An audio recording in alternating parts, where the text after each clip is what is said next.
Atkal esam Adažos, Wakeboard klubā Promobius. Šodien pie mums notiek kārtējo reizi Latvijas čempionāta sacensības. Kā parasti pie mums notiek Latvijas čempionāta pirmais iesildošais posms, kur jaunieši un meistari rāda visu, ko viņi šogad jau ir samācījušies.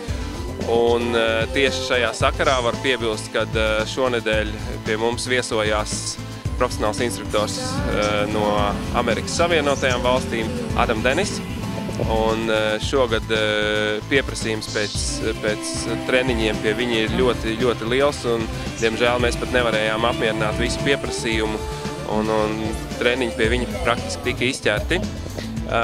Rezultāti nav ilgi jāgaida, un mēs jau šogad varam redzēt čempionātā jaunas sejas, kas ir īsā laikā iemācījušies daudz jaunus trikus. Mūsu klubu Latvijas čempionātā pārstāv jaunieši gandrīz visās vecuma grupās.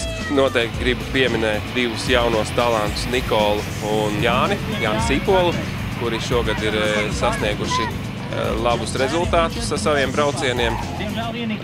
Tāpat arī jāatzīst iepriekšējo gadu dalībnieki labi attīstījušies, un arī viņiem līmenis ir cēlies, un viņi sastāda nopietnu konkurenci pārējiem braucējiem.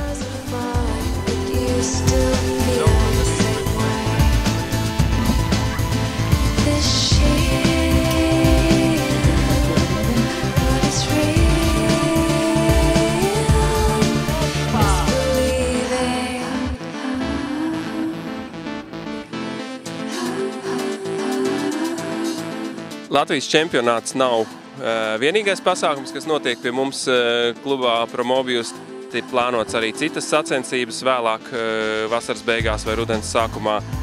Ceturtdienās pie mums ir pasākumi, kas varbūt nav tik sportiski un nav orientēti tieši uz pašiem sportistiem. Ceturtdienās pie mums ir vairāk tā kā wakeboardistu tusiņi, kad visi sanāk kopā, papļāpā, kā kuram iet, izbrauc, parāda viens otram savus trikus, un visi kopā krastā vienkārši jautri pačilo. Tāpatās mēs šajās dienās esam parūpējušies, lai arī cenas būtu draudzīgākas un arī būtu citas aktivitātes, ko wakeboardistiem darīt. Jo, ja sanāk pietiekami daudz cilvēku, tad visiem, diemžēl, neiznāk laiks paveikot uz ūdens, tāpēc mēs nodrošinām arī citas aktivitātes šeit pat krastā.